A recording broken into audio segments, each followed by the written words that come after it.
Hello. Tokuchingamidza muchirongwa chenyu chemasecret namaconfessions. Tadzoka zvekare nenyaya dzenyu tanga taenda tachitadza kufema weekend yose chest yangu yakasunga kuti shui. Saka nezuro ndakazama kuita but manje ndaiona kuti ndaifema nchiti saka kufema kwose kuya kwaibuda ndikaona kuti rega ndirege kunyangadzayi nekufema. Saka nhasi I think zvinenge zviri nani. Regai titange nenyaya yedu yekutanga.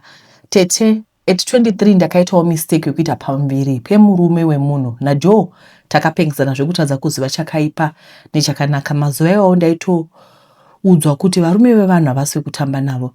Ipapo ndaitoisa zvitanda munzeve. Tete ndaive deeply in love asi handina kuziva kuti ndiri kudanana ndega. Joe aitova nesisitemu yekuita hit and run. Anga ane vana hobo munyika. Pandaifunga kuti ndiri murudo kuna Joe, it was all for fun and games. Ndakaita nhumbu yangu Tete sekuti ndairojerwa naJoe. Hapana akazviona especially vanhu vekumba kuti ndaive nenhumbu. Ndinorangarira nhumbu payange yakura. Ndainge ndisachashanyi kumba kwedu ndichingogara nchiti ndaiva ndiri bhisi. Mugoona Tete ndisati ndaita nhumbu Joe aindivhevhetedza kuti ndimitire nhumbu. Ndakambotanga ndichiramba nchiti atanga ndiroora sezvo mari yainge isiri yenhamukwari. Mari yaiva matombo. Joe akati nditange ndamitira mwana agozondiroora. Nekupata kwangu Tete I gave in. Kune zvaida Joe kwava kuita nhumbu iya. Ndinofunga Joe was only there for me for the first 2 months. Pamwe pese apa during the course of the pregnancy he was nowhere to be seen. Ndakatanga ndichafona asingachadairi foni. Ndakambozama kuenda kumba kwake asi uko kwainge kwakazvarirwa inge. Plus chandakaona ndechekuti Joe airespecta mukadzi wake zvakanyanya. Tete ndikakudzai kuti mukadzi waJoe aita akafona tiri tese. Ndenge ndisingabvumiri kana kukosora zvako. Yes, zvainge zvine kakuitiswa mukati asi pane mari waingohadhira wodii. Nhumbu yava ne5 months Tete ndakambozama kuda kunoita abortion. Chirembo vakaramba vakati it was too advanced. Ndakadzokera kumba kwandaigara feeling defeated. Kuzama kuonera Joe ainge asingabatiki. Ndakambozama kuenda kubasa kwake. Magadhi ainge apiwa instruction yekuti handifaniri kupinda pamapremises epo under no circumstances. Ndopa ndakaona kuti ndaive ndapisira apa kutamba nemadhaka pasina mvura. Ndakadzokera kumba Tete asi plan ndainge ndava nayo mumwoyo mangu hakuna wandaizoudza nekuti kuudza vanhu kwaizoita kuti vazame kundirambidza. Ndizvo zvandaida kusanzwa izvozvo. Tete ndikakudzai kuti nhumbu yakarwadza ndikatogomera mwana wangu zvakanaka zvinengei. Tete ndakaomesa moyo ndikadzvinya mwana karushiye ikako kusvika kasingachafemi. Ndaona kuti hapasina upenyu. Ndakabva ndaputira mwana nemachira mamwe ainge akazara ropa. Ndakaswera ndakazorora Tete ndichiruka zano kuti ndodini. Manheru asvika ndakageza kunoita ndaive ndava kufila bhetera. Ndikatora mwana uya chainge chava chitunha ndikaisa muChanganibag ndikadhiraivha ndikaenda kudhamu. Ndakasvikokanda Changanibag riya mudhamu ndikaisa matombo muChanganibag iyi kuti rireme isayangarira pamusoro pemvura. Zvapera Tete ndakadzokera kumba as if nothing happened. Ndakatokontinya neupenyu hwangu naJoe hatina kuzombotaura futi. Ndakazongonzwa mune rumors kuti anofamba achidzvara vana pese pese zvekuti vana vake vari 1 vanogona kuzadza bhazi. Tete ndakaita move on with my life. 5 years later ndava ne28 years ndakasangana nejaya rakafensa chigumwe changu. Aiwa Frank aiva an answered prayer chaiyo. Loving and caring yacho yakaenda kuHarvard. Wega unozvinzwa kuti ndinodiwa, wega unoona kuti ndinodiwa. Tatiwa nemakore 7 taroorana nawo ndava ne35. Nhumbu iri kuramba kubata Tete. Kutoramba chaiko despite going kuma-fertility specialist ndichiiswa pama-fertility treatment asi hapana chiri kushanda. Kana iri mishonga ndamwa type netype asi ndinomboita maepisodes ekuti tinomboita maflashbacks emusi wandakazvara mwana wangu ndikamudzvinya nemaoko angu aya. Ndirimowo ndiini Tete. Ndakatadza kuita moyo kubereka. Ndakatadza kunzwa gurukurira. Zvandainge 1 ndapinda mulabor 1 ndikarwadziwa kozvivindi zvekudzvinya mwana ndakazviwanepi. Tete kokana ndakauraya chiremba ko-president wamangwana, kokana ndakauraya mudzidzisi Tete ndogara ndichizvidya mwoyo. Frank haasi kundinetsera hake mwana asi Tete ndinotoona kuti anoda mwana anonzi wakewo. Tikaenda chero kufunction anenge achitamba nevana. Kuchurch atori teacher wevana Sunday school Tete. Manje hazvitauriki kuti ini ndakamboita mukana wekuva mai asi ndakadzvinya in broad daylight. Tete every year musi webirthday remwana wangu ndinoenda nemaruva ndinokanda mudhemu makazorora ari izvezvi angadai achitonyora grade 7 gore rino dai akararama. I'm such a bad person tete. Iyi secret yangu yandichachengeta kusvika ndatorwa nedenga. Kana mava kuposta musakanga makuviga chitupa. Tazvinzwira toga. Mama vari kutaura kuti ivo vakaita the unbelievable. As a mother, I don't know kuti zvinenge zvinyatsofamba sei. Yeah, we listen and we don't judge. Anditi but ndawa moyo wangu kutsemuka. I think she was angry and she told herself kuti mwana uyu handemudi, hence she killed the baby. Nyaya yemaabortion inorwadza because you remember kuti tina haidhi akatinyorera tsamba achiti vedu nyaya yekushaya mwana inondirwadza. Zuva nezuva ndinoramba ndichishungurudzika kuti naye Mwari kweni nichabatawo mwana rini. Asi vamaonowana vana vachivadzipa zvinhu zvinorwadza. Ndarwadzwa fani kutongotanga Tuesday nekurwadziwa. Vedu tiregei izvo. Nyaya inotevera hanzi ndakapiwa chikwambo nababa vangu. Tisati tapinda munyaya iyi ndakareceiva tsamba kubva kuna Haidhi ari kuZimbabwe. Vari kuti vakapa munhu mari yekutenga mota. Munhu uyu ndokubva adoenda. It's been more than a year hanzi munhu yeagent. Saka vari kuti ndiri kutsvaka munhu anogona kundibatsira kuti mari yangu idzoke kumaviewers. If there's anyone anogona kubatsira kuti mari idzoke. Hanzi kune vaya vanoti endai kuna Prophet Ningi naProphet Ningi aiva vabva vanyora mazita emaprofeti achona ane mukurumbira ari muZimbabwe. Kwai ndakahligwa mari vakapiwa chimwe chioil so $1,000 asi munhu hana kuuya. Saka vari kuti ndokumbirawo mundibatsirewo, toda mari yangu bheki, mari yemota. Vedweka zvakaoma hazvo. Munhu unenge waita makore uchisevha mari yako, next thing munhu agent yodla mari. Zvakaoma. Saka kana muchiuziva vanogona kuvabatsira, please mungosiyawo comment macomment section vanenge vachitevera vachiverenga. Regai tipinde munyaya inotevera. Makasimba here? Ini ndiri tsikombi yava nemakore 43 uye ndaneta kukwira nekudzika mumastreets. My life is just a hot mess tete. Hapana chiri kufamba mukati meupenyu hwangu. Everything is just z and ndi. Zviri kustika kunge munhu atora guka. Going kuma private school ma 8 years emashuwa. Sure not ari kungonyuka sehowa aya. Learning to speak 3 international languages was all but a waste. Zvinhu zvese hazvina kana maturo tete. I am telling you. I grew up a very comfortable life. Iya iri kunzi soft life nema 2KE. Inini nema sibling yangu hapana chataishaiwa. My parents made sure kuti tine zvese zvakakwanirana nesu. Tichiendawo kuzvikoro zvinodhura nekutoendeswa kuma holiday destination akasiyana siyana. Kana muri semuno munyika hatina kwatisina kusvika. Asi tete, what I vividly remember is that tanga tisingaendi kudzimba dzehama. Hama dzedu dzisingauyo kumba kwedu. Dedi vaita hama dzavo dzaivavengera kubudirira kwavainge vakaita. Izvo kana dedi vangu vainge vakabata mishonga yakashata. Mishonga yezvikwambo, and I only got to know about it takura because they knew nditori a victim yemushonga. Tete takura 3 siblings. Ini ndini first born uye zita rangu ndinonzi Eni, ndichiteverwa naMary kozoti Troy, the only boy. Tete unfortunately Troy na mama vakaita accident. Mama vaibva kunotora Troy asi mama na Troy vakashaika. Ndatoti Sam, I think ndaive first year ku college. Mary aiva lower 6. Dedi vakabva vatanga kutiendesa kun'anga kuti hanzi tidzivirirwe from my evil spirits. Nyora nema incisions andinawo pamberi pangu, handina zera nawo tete kubva zvakafa mama na Troy. Level rataka exposwa naro kumushonga harina kumira fine, and hatina wataikwanisa kudzwa both from the paternal and maternal sides. Tete sekuti taingonzi tiri vanhu vakaipa, and our little minds taitofungawo ndizvo. Munona tete mukakura muchiudza mwana mudiki kuti tete Gladys vanoroya, kubva achiri mudiki anotozokura achifunga kuti zvechokwadi tete Gladys vanotoroya. Inyaya yekuti mind yake inenge yatova programmed to think that way. Upenyu wakafamba, then umwe musi baba vakatitora vakaenda nesu kusango.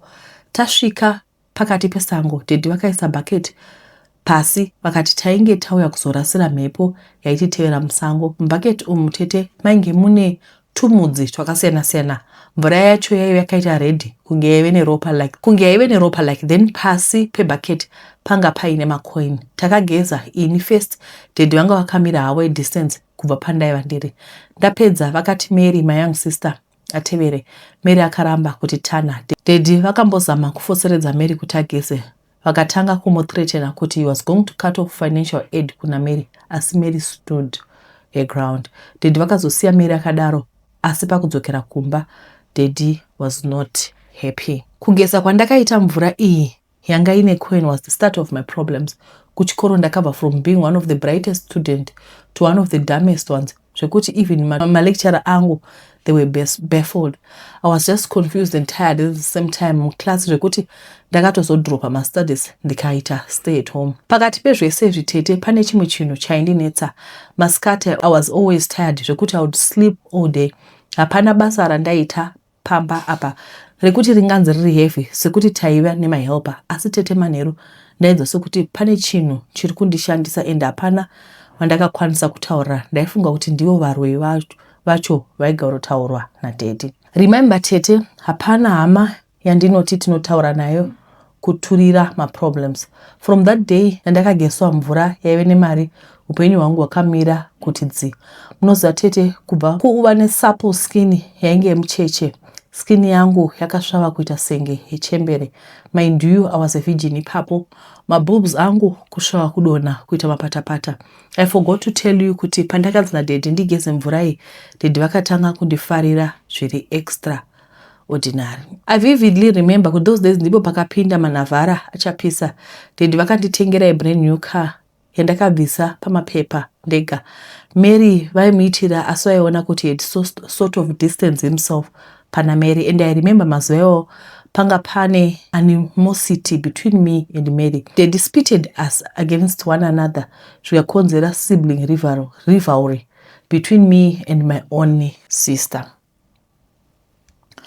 Life was good. I was spoiled. Fasha third ladder. Kuma 30s, no marriage in sight, no suitor, nothing. Apa my mates ako atova ne 1 or 2 babies. Inindiri busy kukwira nekudzika mastreet. Hapana kana murume ari kundimisa muroad. Ukaita lucky unomhoreswa nechigunduru. My cousins angu ari pano, they will tell you the truth, especially the unmarried ones. Hapana asingadiwo imba yake. Zvangu it seems zvainge zvakona. At 35 ndipo pandakaona kuti hazvina kumira mushe. Zvandichatokoma sederere naye. Upenyu hwaMary huri kufaya apedza chikoro. She got a nice paying job. Atova engaged paya. Ini I'm exactly the opposite. Dropped out of college. Nothing to my name except Navara, which my dad gifted me. Tete ndikakudza kuti Mary akatozororwa akachata, ini ningori single, ari happy nemurume wake and her kids. Daddy akazoita cardiac arrest. So one day ndiri mutown ndakasangana nemwana wavatete vangu 100 yaDaddy. Akanditi, mainini muri kufungei neupenyu wenyu? I was so pissed. What kind of question is that? Kufunge kudi, I was unmarried, but was I the only one? Akabandita, if I was available, he was inviting me to church kwao. Tete, ndakazongotrigger ndiende since I had nothing to do. My prayers akaitwa tete, prophecy time ikasvika. Madzibaba vakabva vanditi he wanted to see me after service.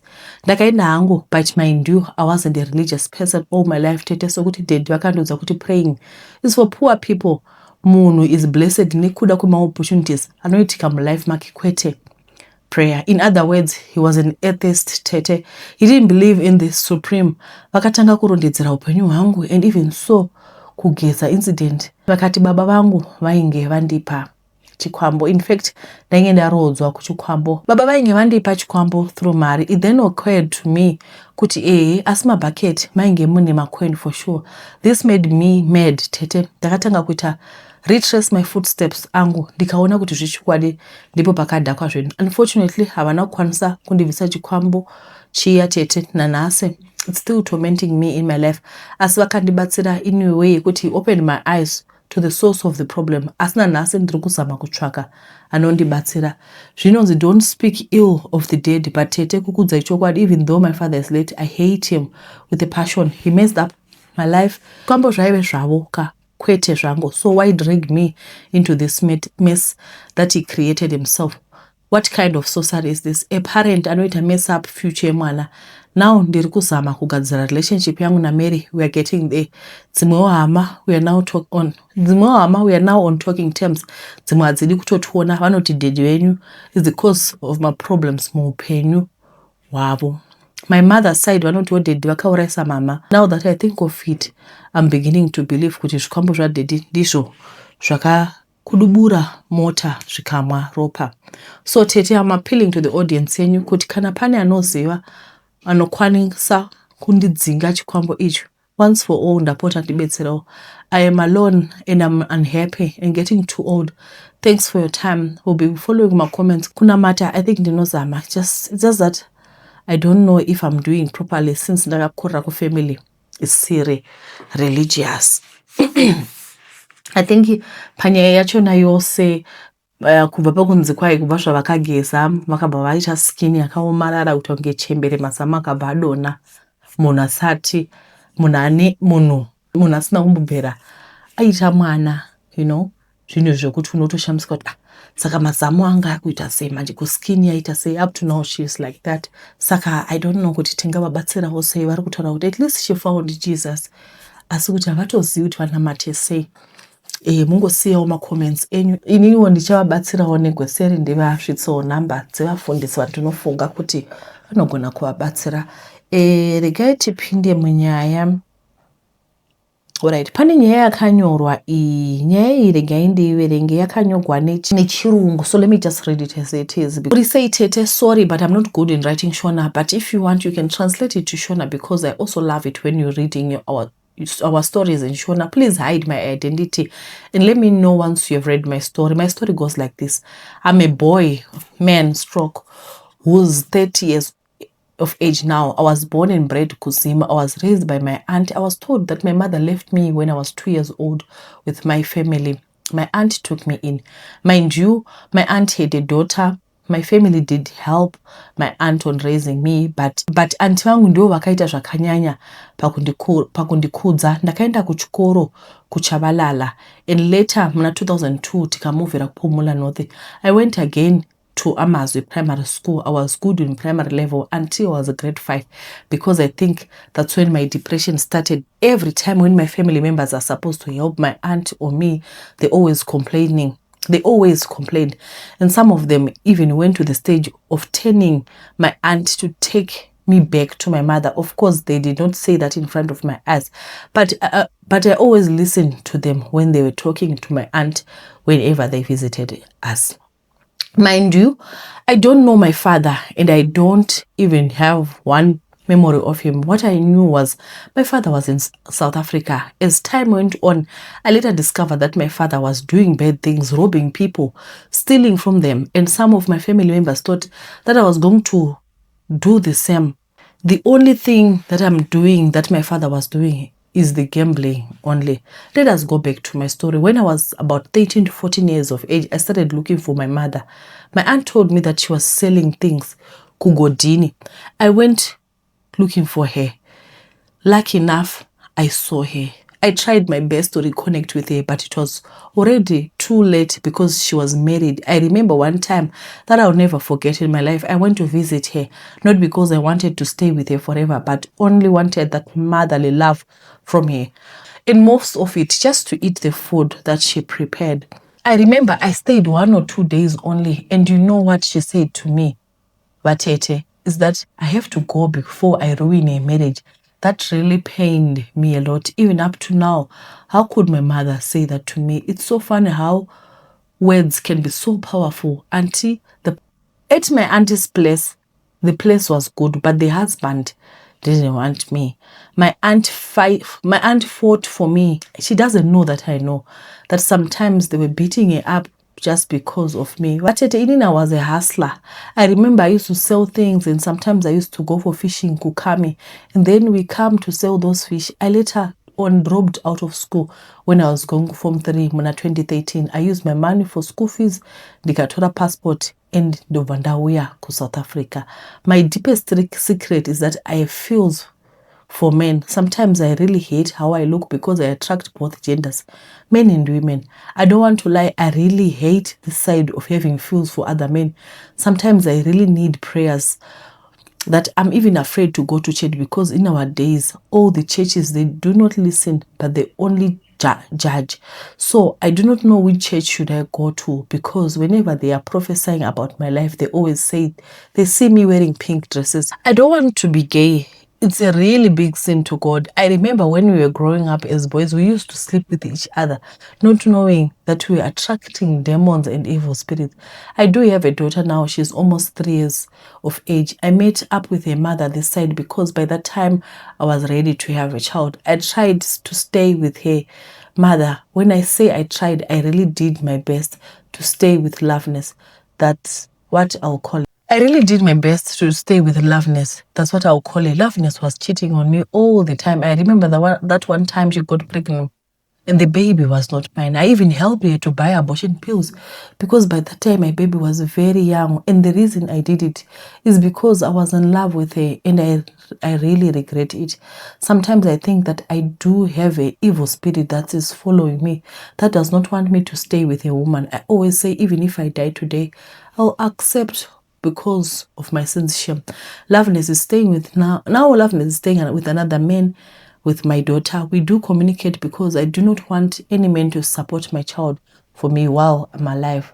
What I forgot to say was, we did separate, but I used to visit her because I was the one who was paying rent and buying food, because I told her, when we try to stay together, could you see, we are always fighting. Let us stay apart for now, and then we try again when we are ready. I was financially broke by that time, but I thank God I was still working. But now my problem is that Loveness wants to come back.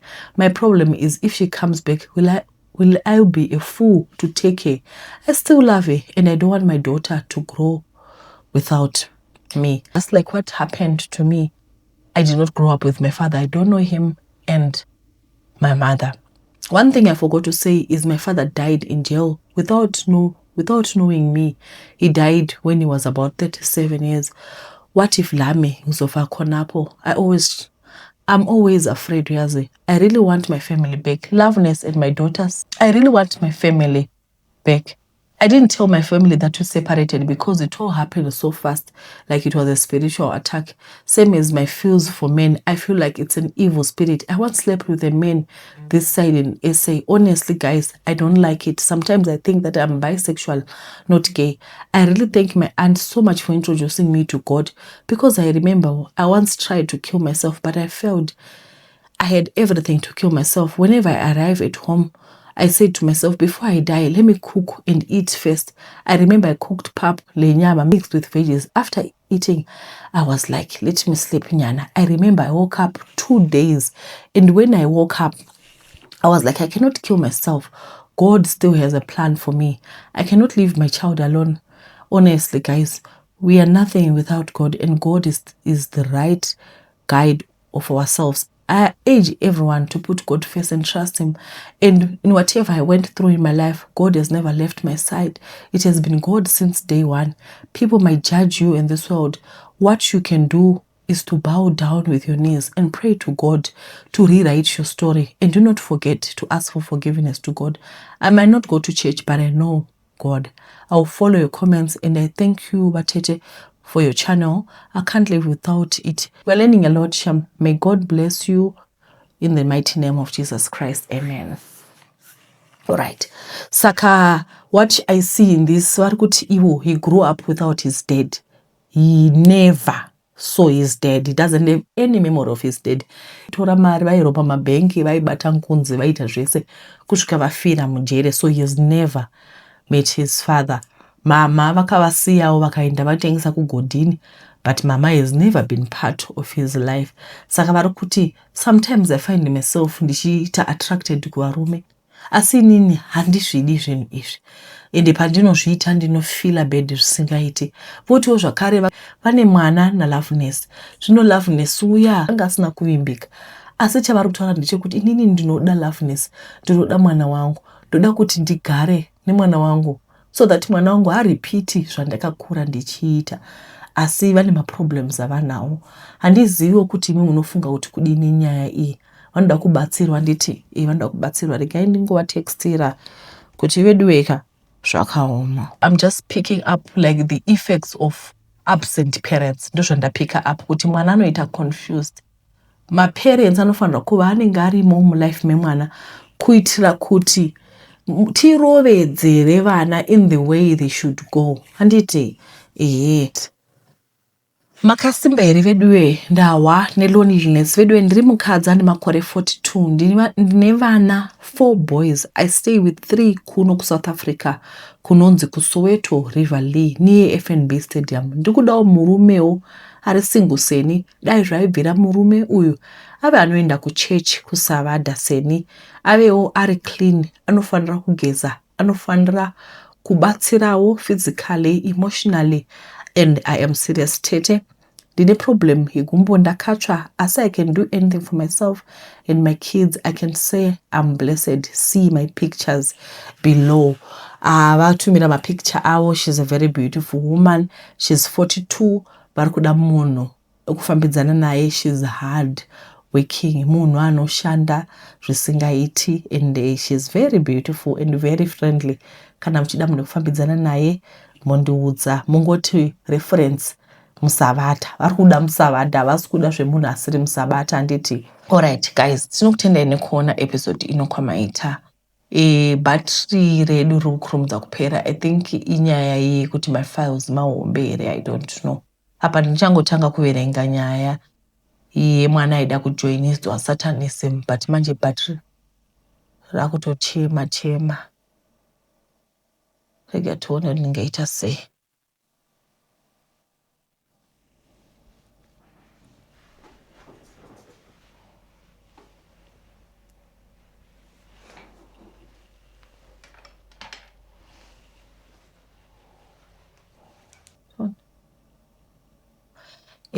Okay, saka ndiri kutoona kuti battery rakuchema ndandiri kufunga ndogona kuchaja while ndichitaura, but ndiri kuona kuti hazvibudi, it will not work. Saka regai tiposte episode iyo igumire panapa, then tozoona kuti tingaita sei. Handiti Got Milk guys ichati delay, ichauya next week Wednesday. Paita madelays aitika, but ichauya guys. Ndinokutendai nekuona episode inokwamaita. Mwari vakuitirei zvakanaka, uyezve ndinokutendai nerudo rwamunotipa zvisine nguva. Mungosiyawo maadvice muchingoti story 1 story 2 idzi tichakontinya zvakare. Ndatenda. Bye bye.